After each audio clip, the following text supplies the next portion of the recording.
तो हेलो बच्चों, स्वागत है आपका हिंदी गुरुकुल एकेडमी में। तो कैसे हैं? मुझे उम्मीद है कि आप स्वस्थ और मस्त होंगे और अपनी पढ़ाई को निरंतर जारी रखे होंगे। यदि आप हमारे चैनल पर पहली बार हैं तो आप इसको सब्सक्राइब करें, और यदि आपने इसको सब्सक्राइब किया है तो लाइक और शेयर जरूर करें। बच्चों, यह व्याकरण से संबंधित हमारी 68वीं वीडियो है, और मुझे उम्मीद है कि इसके पहले की जितनी भी वीडियो है आपने उसे देखा जरूर होगा। और अगर आपको अच्छा लगे तो आप मुझे सपोर्ट जरूर करें। तो चलिए शुरू करते हैं आज की वीडियो और देखते हैं पहला सवाल क्या कह रहा है। पहला सवाल कह रहा है कि यह कौन सा सर्वनाम है, नीचे दिए गए विकल्पों में से सही विकल्प का चयन कीजिए। तो आपको ये बताना है कि यह किस प्रकार का सर्वनाम है, और नीचे जो विकल्प दिए गए हैं इनमें से आपको सही विकल्प का चयन करना है। ए कह रहा है निजवाचक, बी कह रहा है पुरुषवाचक, सी कह रहा है निश्चयवाचक, और डी कह रहा है संबंधवाचक। तो आपको ये बताना है कि यह जो है किस तरह का सर्वनाम होता है, इसके बारे में आपको बताना है।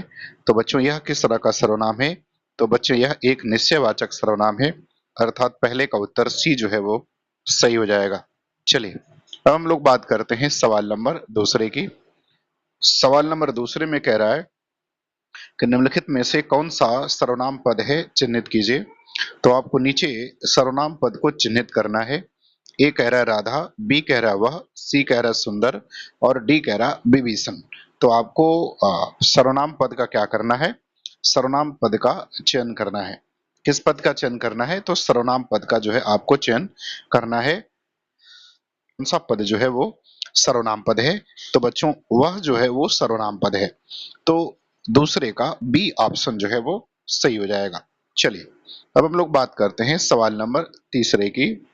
देखिए सवाल नंबर तीसरा क्या कह रहा है? कह रहा है को किस कारक की विभक्ति है, निम्नलिखित में से सही विकल्प का चयन कीजिए। तो आपको को के बारे में बताना है कि यह किसकी विभक्ति है, इसका सही विकल्प बताना है। संबंध, अपादान, कर्ता और कर्म। तो आपको ये बताना है कि को जो है वो किस कारक की विभक्ति है। संबंध कारक की है, अपादान कारक की है, कर्ता कारक की है, या कर्म कारक की है। तो बच्चों, को जो है वो कर्म कारक की विभक्ति है। किसकी विभक्ति है? कर्म कारक की विभक्ति है। कर्ता की विभक्ति जो होती है वो ने विभक्ति होती है।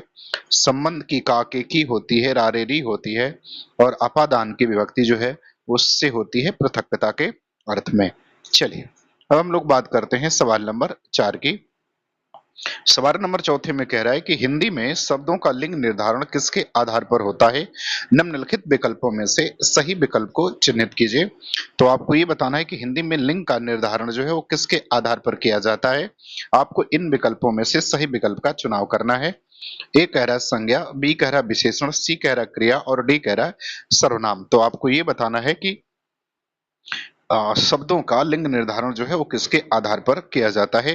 तो बच्चों, शब्दों का लिंग निर्धारण जो है वो संज्ञा के आधार पर किया जाता है, अर्थात चौथा का जो ऑप्शन सही हो जाएगा वो ए वाला ऑप्शन जो है वो सही हो जाएगा। संज्ञा, सर्वनाम और क्रिया और विशेषण ये सभी के सभी जो है विकारी शब्द हैं। चलिए अगला सवाल देखते हैं। सवाल नंबर 5 में क्या कह रहा है? सवाल नंबर 5 में कह रहा है कि कौन सर्वनाम का गुणवाचक शब्द दिए गए विकल्पों में से चिन्हित कीजिए। तो आपको बताना क्या है? तो आपको ये बताना है कि जो कौन सर्वनाम शब्द है इसका गुणवाचक शब्द क्या बनेगा। ए कह रहा कितने, बी कह रहा कैसा, सी कह रहा कितना, और डी कह रहा किस। तो आपको ये बताना है कि कौन शब्द का गुणवाचक जब हम बनाएंगे तो क्या बनेगा, और कौन जो है एक सर्वनाम शब्द है। तो ये कह रहा है कि आपको उसको गुणवाचक बनाना है, और बताना है कि गुणवाचक बनने के बाद वो कौन सा बनेगा, कितने, कैसा, कितना और किस। तो पांचवें का उत्तर क्या हो जाएगा? बी हो जाएगा। तो कौन का क्या बनेगा, कैसा बनेगा, ये इसका विशेषण हो जाएगा। चलिए अब हम लोग बात करते हैं सवाल नंबर 6 की। सवाल नंबर 6 में क्या कह रहा है? सवाल नंबर 6 में कह रहा है कि रहीम किस तरह की संज्ञा है, नीचे दिए गए विकल्पों में से सही विकल्प का चयन करें। व्यक्तिवाचक, भाववाचक, समूहवाचक या जातिवाचक। तो आपको बताना है कि रहीम जो है वो किस प्रकार की संज्ञा है।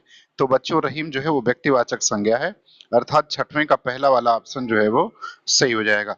चलिए अब हम लोग बात करते हैं सवाल नंबर 7वें की। सवाल नंबर 7वें में कह रहा है कि वह तो घर, और आपको बीच में स्पेस खाली दिया है, अर्थात आपको इस बीच वाले खाली जगह में भरना है। उपयुक्त वाक्य में रिक्त स्थान की पूर्ति के लिए उपयुक्त अव्यय और उसका भेद होगा। तो आपको बताना है कि इस जो है अव्यय और उसका कौन सा भेद जो है इसमें भरा जाएगा, वह तो घर। ए कह रहा है के बाहर स्थानवाचक क्रिया विशेषण, में अधिकरण कारक, के सामने समुच्चय बोधक अव्यय और के भीतर संबंध बोधक अव्यय। तो आपको बताना है कि इसमें से कौन सा भरा जाएगा। तो बच्चों इसमें से भरा जाएगा ए वाला, वह घर, वह तो घर के बाहर बैठा है, स्थानवाचक क्रिया विशेषण हो जाएगा। चलिए अब हम लोग बात करते हैं सवाल नंबर 8 की। कह रहा है कि छंद पढ़ते समय आने वाले विराम को क्या कहते हैं। तो आपको ये बताना है कि छंद को पढ़ते समय आने वाला जो विराम होता है उसको क्या कहा जाता है। गति, यति, तुक और गण। तो आपको ये बताना है कि छंद को पढ़ते समय जो विराम आता है उसे क्या कहा जाता है। तो बच्चों उसको कहा जाता है यति, अर्थात बी ऑप्शन जो है आपका सही हो जाएगा, 8वें का बी हो जाएगा। चलिए अब हम लोग बात करते हैं सवाल नंबर 9 में। करक निम्नलिखित में से विकारी शब्द नहीं है। तो आपको विकारी शब्द जो नहीं है उसका चयन करना है। अव्यय, संज्ञा, सर्वनाम और क्रिया। तो आपको ये बताना है कि इसमें से कौन सा ऐसा विकल्प है जो विकारी शब्द नहीं है। तो बच्चों देखो, विकारी शब्द संज्ञा, सर्वनाम, क्रिया और विशेषण विकारी होता है, अव्यय विकारी नहीं होता, इसलिए इसका उत्तर ए वाला सही हो जाएगा, अर्थात 9वें का पहला जो है वो सही हो जाएगा। चलिए अब हम लोग बात करते हैं सवाल नंबर 10वें में। करक गीता सबसे सुंदर है, इस वाक्य में विशेषण की किस अवस्था का प्रयोग हुआ है। तो आपको ये बताना है कि गीता सबसे सुंदर है, इसमें विशेषण की किस अवस्था का प्रयोग हुआ है। ए कह रहा है मूलावस्था, बी कह रहा है उत्तरावस्था, सी कह रहा है उत्तमावस्था और डी कह रहा है कि इनमें से कोई नहीं। तो आपको ये बताना है कि गीता सबसे सुंदर है, इस वाक्य में विशेषण की किस अवस्था का प्रयोग किया गया है। तो बच्चों इस वाक्य में विशेषण की जो है उत्तमा अवस्था का प्रयोग किया गया है, अर्थात सी ऑप्शन जो है वो सही हो जाएगा। विशेषण की 3 अवस्थाएं होती हैं, मूलावस्था, उत्तरावस्था और उत्तमावस्था। तो उत्तमावस्था का जो है प्रयोग इसमें किया गया है। चलिए अब हम लोग बात करते हैं सवाल नंबर 11 की। सवाल नंबर 11 में कह रहा है कि पुरस्कार पाने वालों में कुछ हमारे विद्यालय के छात्र हैं, रेखांकित शब्द है। तो आपको रेखांकित जो किया गया है अर्थात कुछ के बारे में आपको बताना है। तो क्या कह रहा है, कह रहा है कि संज्ञा, सर्वनाम, क्रिया और विशेषण। तो आपको ये बताना है कि ये जो कुछ शब्द है वो क्या है, संज्ञा है, सर्वनाम है, क्रिया है या विशेषण है। तो बच्चों कुछ शब्द जो है वो क्या है, वो सर्वनाम है। क्या है, सर्वनाम है। तो कुछ हमारे विद्यालय के भी छात्र हैं, तो कुछ क्या हो गया इसमें, सर्वनाम हो गया। चलिए अब हम लोग बात करते हैं सवाल नंबर 12 की। सवाल नंबर 12 में कह रहा है कि उसने टेढ़ी चाल चली, वाक्य में कौन सा कारक है। नीचे दिए गए विकल्पों में से सही विकल्प की पहचान कीजिए। तो आपको बताना क्या है, आपको ये बताना है कि उसने टेढ़ी चाल चली, इसमें कौन सा कारक होगा। संबंध कारक होगा, अधिकरण कारक होगा, कर्म कारक होगा या कर्ता कारक होगा। बच्चों ये अधिकरण कारक है ना, अभिकरण हो गया है। ये कौन सा कारक है, ये अधिकरण कारक है। तो ये अधिकरण है, अभिकरण लिखा गया है। बताइए संबंध कारक, अधिकरण कारक, कर्म कारक या कर्ता कारक। तो आपको बताना है कि उसने टेढ़ी चाल चली, इस वाक्य में कौन सा कारक है। तो बच्चों इसमें जो है वो कर्ता कारक है, अर्थात डी ऑप्शन जो है आपका क्या हो जाएगा, वो सही हो जाएगा। कौन सा ऑप्शन सही होगा, तो डी वाला ऑप्शन जो है आपका क्या हो जाएगा, सही हो जाएगा। कौन सा सही होगा, तो डी ऑप्शन जो है अपना सही हो जाएगा। ये अभिकरण नहीं है, ये क्या है, ये अधिकरण कारक है। ठीक, तो संबंध कारक, अधिकरण कारक, कर्म कारक, तो कौन सा सही होगा, कर्ता कारक हो जाएगा। उसने टेढ़ी चाल चली में कर्ता कारक हो जाएगा। चलिए अब हम लोग बात करते हैं सवाल नंबर 13 की। करक के पंचर में समास की पहचान कीजिए। तो आपको ये बताना है कि पंचर शब्द में कौन सा समास है, तत्पुरुष समास है, कर्मधारय समास है या द्वंद्व समास है या इनमें से कोई नहीं है। तो 13 का उत्तर आपको बताना है कि पंचर में कौन सा समास है। तो बच्चों पंचर में समास तो ऐसे बहुब्रीही होगा। क्या समास होगा, समास बहुब्रीही होगा। इसमें क्या होगा, तो इसमें बहुब्रीही समास है। कौन सा समास है, बहुब्रीही समास है। तो ऑप्शन में नहीं है, अर्थात इनमें से कोई नहीं हो जाएगा, डी ऑप्शन हो जाएगा। पंचसर का मतलब होता है 5 फूलों के सर वाला, अर्थात कामदेव। तो ये कामदेव का क्या है, पर्यायवाची है, इसलिए इसमें समास कौन सा होगा, बहुब्रीही होगा और ऑप्शन में नहीं है, अर्थात इनमें से कोई नहीं हो जाएगा। चलिए अब हम लोग बात करते हैं सवाल नंबर 14 की। कह रहा मेरी लड़की कौन है, वाक्य में कौन सा कारक है। तो आपको ये बताना है कि मेरी लड़की कौन है, इस वाक्य में कौन सा कारक है। तो आपको कारक की पहचान करनी है। ए कह रहा संबंध कारक, बी कह रहा अधिकरण कारक, सी कह रहा संप्रदान कारक और डी कह रहा कर्ता कारक। तो आपको इसमें जो है कारक की क्या करनी है, पहचान करनी है। 14 वाले में मेरी लड़की कौन है, तो बच्चों इसमें कारक जो हो जाएगा वो संबंध कारक होगा, अर्थात ए ऑप्शन जो है 14 का सही हो जाएगा। चलिए अब हम लोग सवाल नंबर 15 में बात करते हैं। सवाल नंबर 15 में कह रहा है कि प्रत्यय होता है, तो आपको प्रत्यय के संदर्भ में बताना है कि प्रत्यय होता है, शब्दांश होता है, वाक्यांश होता है, शब्द होता है या पद्यांश होता है। तो आपको ये बताना है कि प्रत्यय क्या होता है। तो देखो बच्चों, प्रत्यय जो होता है वो किसी भी शब्द के अंत में लगता है और इसी से संबंधित एक उपसर्ग होता है जो किसी भी शब्द के पहले लगता है, और ये दोनों जो है वो शब्दांश होते हैं, अर्थात इसका उत्तर जो है वो ए सही हो जाएगा। तो 15 का क्या होता है, 15 जो है का ए ऑप्शन सही हो जाएगा। प्रत्यय एक तरह का शब्दांश होता है। क्या होता है, शब्दांश होता है। यह ना कि वाक्यांश शब्द या पद्यांश ये नहीं होता, बल्कि क्या होता है, शब्दांश होता है। तो 15 का ए जो है वो सही हो जाएगा। चलिए अब हम लोग बात करते हैं सवाल नंबर 16 की। सवाल नंबर 16 में कह रहा है कि आपको उपसर्ग रहित शब्द कौन सा है उसका चयन करना है। तो आपको 16 में ये बताना है कि इसमें से इन विकल्पों में से कौन सा शब्द है जो उपसर्ग रहित है। ए कह रहा छत्री, बी कह रहा निरक्षर, सी कह रहा चिरकाल और डी कह रहा उत्तेजना। तो आपको ये बताना है कि इसमें से कौन सा शब्द ऐसा है जो उपसर्ग रहित है। छत्री, निरक्षर, चिरकाल और उत्तेजना। तो बच्चों इसमें जो सही हो जाएगा वो पहला सही हो जाएगा, ए वाला छत्री जो है इसमें कोई भी उपसर्ग नहीं लगा है। बी वाले में निर, सी वाले में चिर और डी वाले में उत लगा हुआ है। क्या लगा हुआ है, उत लगा हुआ है। चलिए अब हम लोग बात करते हैं सवाल नंबर 17 की। सवाल नंबर 17 में कह रहा है कि दशरथ के पुत्र राम ने रावण को मारा, इस वाक्य में कौन सा पद का कारक बनने की सबसे कम योग्यता रखता है। तो आपको ये बताना है कि दशरथ के पुत्र राम ने रावण को मारा, इस वाक्य में कौन सा पद कारक बनने की सबसे कम योग्यता रखता है। ए कह रहा है राम, बी कह रहा है रावण, सी कह रहा है दशरथ और डी कह रहा है पुत्र। तो आपको बताना कि सबसे कम योग्यता इसमें कारक बनने की कौन रखता है। तो 17 का उत्तर क्या हो जाएगा बच्चों, तो 17 का उत्तर हो जाएगा ए।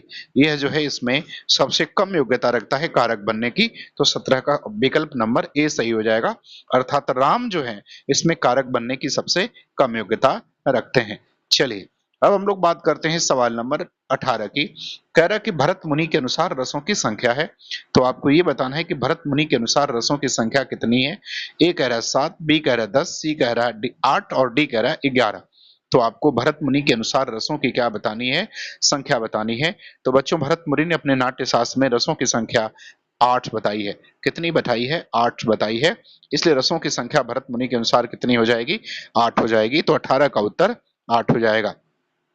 चलिए अब हम लोग बात करते हैं सवाल नंबर 19 में। कर सदैव में संधि है, तो आपको क्या बताना है, आपको ये बताना है कि सदैव शब्द में कौन सी संधि होगी। वृद्धि स्वर संधि होगी, गुण स्वर संधि होगी, व्यंजन संधि होगी या विसर्ग संधि होगी। तो आपको सदैव में क्या बताना है, संधि बताना है। तो बच्चों सदैव में अगर हम संधि देखें तो सदैव में वृद्धि संधि हो जाएगी, क्योंकि इसको जब हम क्या करेंगे, इसको जब हम विच्छेद करेंगे तो क्या होता है, सदाधन एव होता है। क्या होगा, सदाधन एव। तो अ आ और ए का क्या हो जाएगा, मेल होगा, तो क्या बनेगा, अय बन जाएगा। क्या बन जाएगा, अय बन जाएगा। चलिए अगला देखते हैं सवाल नंबर 20 में। कर भुजंग का पर्यायवाची नहीं है, तो आपको ये बताना है कि भुजंग का इसमें से पर्यायवाची कौन सा शब्द नहीं है। ब्याल, गरुड़, सर्प और पन्नग। तो आपको बताना है कि कौन जो है भुजंग का पर्यायवाची शब्द इसमें से नहीं है। ब्याल नहीं है, गरुड़ नहीं है, सर्प नहीं है या पन्नग नहीं है। तो बच्चों ब्याल, सर्प और पन्नग ये सभी भुजंग के पर्यायवाची हैं। गरुड़ जो है इसका पर्यायवाची नहीं है, अर्थात बी ऑप्शन जो है वो सही हो जाएगा सवाल नंबर 20वें का। चलिए अब हम लोग बात करते हैं सवाल नंबर 21 में। कर काल के कितने भेद होते हैं, तो आपको काल के भेद बताने हैं कि काल के कितने भेद होते हैं, 1, 2, 4 या 3। तो बताना है कि काल के कितने भेद होते हैं। तो बच्चों हिंदी में काल के कुल 3 भेद होते हैं। कितने होते हैं, 3 होते हैं। वर्तमान काल, भूतकाल और भविष्यत काल। तो भेद कितने हो गए, 3 भेद होते हैं। तो 21 का ऑप्शन नंबर डी जो है वो सही हो जाएगा। चलिए अब हम लोग बात करते हैं सवाल नंबर 22 की। कर हथियार डाल देना मुहावरे का सही अर्थ क्या है। आपको ये बताना है कि हथियार डाल देना इस मुहावरे का सही अर्थ क्या है। ए कह रहा है कि मात्र कल्पना करते रहना, बी कह रहा है हथियार गिरा देना, सी कह रहा है हथियार उठा लेना और डी कह रहा है हार मान लेना। तो आपको बताना है कि हथियार डाल देना मुहावरे का सही अर्थ क्या होगा। तो बच्चों हथियार डालने का मतलब होता है हार मानना। डी ऑप्शन जो है वो सही हो जाएगा। तो 22 का कौन सा सही होगा? डी हो जाएगा। चलिए अब हम लोग बात करते हैं सवाल नंबर 23 की। कह रहा है अशुद्ध वर्तनी का चयन कीजिए। तो आपको इसमें से अशुद्ध वर्तनी का चयन करना है। ए कह रहा रचनात्मक, बी कह रहा सूचिपात्र, सी कह रहा ऐतिहासिक और डी कह रहा शक्तिमान। तो आपको ये बताना है कि इसमें से किसकी वर्तनी जो है क्या है वो अशुद्ध है। रचनात्मक की अशुद्ध है, सूचिपात्र की अशुद्ध है, ऐतिहासिक की अशुद्ध है या शक्तिमान की अशुद्ध है। तो बच्चों इसमें जो है सूचिपात्र की अशुद्ध है। सूचिपात्र नहीं होता, सूचिपत्र होता है। तो इसका उत्तर क्या हो जाएगा? बी ऑप्शन जो है अशुद्ध है। सूचिपत्र होता है, सूचिपात्र नहीं होता, अर्थात 23 का बी हो जाएगा। चलिए अब हम लोग बात करते हैं सवाल नंबर 24 में। कर निम्न विकल्पों में से अशुद्ध वाक्य का चयन कीजिए। तो आपको विकल्प में से अशुद्ध वाक्य का चयन करना है। ए कह रहा बिजली गरज रही है, बी कह रहा बिजली चमक रही है, सी कह रहा रात का भोजन अच्छा था और डी कह रहा आपके दर्शन पर्याप्त होंगे। तो आपको ये बताना है कि इनमें से कौन सा ऐसा वाक्य है जो अशुद्ध है। तो आपको अशुद्ध वाक्य का क्या करना है? चयन करना है। बच्चों यदि आप हमारे चैनल पर नए हैं तो आप इसको सब्सक्राइब जरूर करें और अधिक से अधिक आप इसको शेयर करें। तो चलिए बताइए अशुद्ध वाक्य जो है इसमें से कौन सा होगा। तो बच्चों 24 का उत्तर क्या हो जाएगा? तो 24 का उत्तर हो जाएगा ए। ये इसमें अशुद्ध है। बिजली गरज रही है नहीं, बल्कि बिजली क्या होती है? चमकती है, ना कि गरजती है। चलिए अब हम लोग बात कर रहे हैं सवाल नंबर 25 की। कर हिंदी भाषी राज्य के अंतर्गत कौन सा राज्य नहीं है। तो आपको 25 में ये बताना है कि हिंदी भाषी राज्य के अंतर्गत इनमें से कौन सा राज्य नहीं आता है। उत्तर प्रदेश, बिहार, झारखंड और महाराष्ट्र। तो आपको ये बताना है कि इसमें से कौन सा ऐसा राज्य है जो हिंदी भाषी राज्य के अंतर्गत नहीं आता है। तो बच्चों हिंदी भाषी जो है वो महाराष्ट्र उसके अंतर्गत जो है वो नहीं आता है, अर्थात डी ऑप्शन जो है वो सही हो जाएगा। कौन सा नहीं आता है? तो बच्चों महाराष्ट्र जो है वो नहीं आता है, बाकी तीनों जो है वो हिंदी भाषी क्षेत्र के अंतर्गत आते हैं। चलिए अब हम लोग बात करते हैं सवाल नंबर 26 की। सवाल नंबर 26 में कह रहा है कि वह घर से बाहर गया, इस वाक्य में से कौन सा कारक है। तो आपको बताना है कि वह घर से बाहर गया, इस वाक्य में कौन सा कारक है। कर्ता, कर्म, कर्ण और अपादान। तो बताना है कि वह घर से बाहर गया तो कौन सा कारक हो जाएगा। तो बच्चों घर से उसका क्या हो गया? अलगाव। तो कारक कौन सा हो जाएगा? कारक हो जाएगा अपादान कारक, अर्थात डी ऑप्शन जो है 26 का सही हो जाएगा। चलिए अब हम लोग बात करते हैं सवाल नंबर 27 की। 27 में कह रहा है कि निम्नलिखित में से स्त्रीलिंग शब्द को चुनिए। तो आपको स्त्रीलिंग शब्द का क्या करना है? चुनाव करना है। ए कह रहा है धुआं, बी कह रहा है संध्या, सी कह रहा है भत्ता और डी कह रहा है धावा। तो बच्चों आपको ये बताना है कि इसमें से कौन सा ऐसा शब्द है जो स्त्रीलिंग है। तो 27 वाले का आपको आंसर करना है कि कौन सा शब्द इसमें से स्त्रीलिंग होगा। ए कह रहा है धुआं, बी कह रहा है संध्या, सी कह रहा है भत्ता और डी कह रहा है दावा। तो बताइए कौन सा शब्द बच्चों इसमें से स्त्रीलिंग हो जाएगा। तो बच्चों देखो धुआं उठता है तो ये तो पुल्लिंग हो जाएगा, लेकिन संध्या होती है, अर्थात बी ऑप्शन जो है आपका स्त्रीलिंग है। भत्ता मिलता है और धावा बोला जाता है, तो बाकी सभी जो है वो पुल्लिंग है। चलिए अब हम लोग बात करते हैं सवाल नंबर 28 की। कर पीढ़ी दर पीढ़ी चलने वाला, इसके लिए समुचित शब्द है। तो आपको ये बताना है कि पीढ़ी दर पीढ़ी चलने वाला, इसके लिए समुचित शब्द क्या होता है? क्रमागत, अन्वयागत या परागत। तो आपको ये बताना है कि कौन सा इसमें से सही शब्द होगा पीढ़ी दर पीढ़ी चलने वाला। तो बच्चों ऑप्शन इसमें कौन सा सही होगा आपको ये बताना है।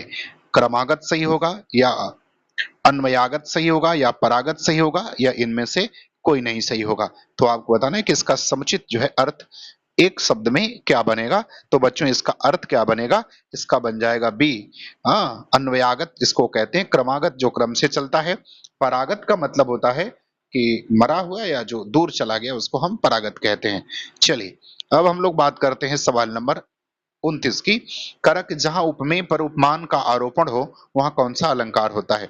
तो आपको ये बताना है कि जहां उपमेय पर उपमान का आरोपण होता है वहां कौन सा अलंकार होता है। ए कह रहा है यमक, बी रूपक, सी वक्रोक्ति और डी श्लेष। तो आपको बताना है कि कौन सा अलंकार वहां बनेगा। तो देखो बच्चों, जब में और उपमान का आरोप होता है तो वहां रूपक बनता है, अर्थात बी ऑप्शन जो है वो आपका सही हो जाएगा। 29 का कौन सा सही होगा? बी सही हो जाएगा। और बच्चों आज का अंतिम सवाल नंबर 30वां, देखिए क्या कह रहा है। कह रहा है निम्नलिखित शब्दों में से पुल्लिंग शब्द का चयन कीजिए। तो आपको पुल्लिंग शब्द का चयन करना है कि कौन सा शब्द पुल्लिंग है। सूचीपत्र, किताब, गंगा और संसद। तो आपको ये बताना है कि इसमें से कौन सा शब्द जो है वो पुल्लिंग शब्द है। सूचीपत्र है, किताब है, गंगा है या संसद है। तो देखो बच्चों, इसमें जो पुल्लिंग होगा वो ए हो जाएगा, सूचीपत्र ये पुल्लिंग शब्द है, जबकि किताब, गंगा और संसद ये सभी के सभी शब्द क्या है? स्त्रीलिंग है। तो बच्चों मुझे उम्मीद है कि आपको मेरा ये वीडियो पसंद आया होगा, और अगर आपको अच्छा लगे तो आप हमारे चैनल को अधिक से अधिक शेयर करें, और यदि आपने अब तक सब्सक्राइब नहीं किया है तो आप इसको सब्सक्राइब जरूर करें। धन्यवाद।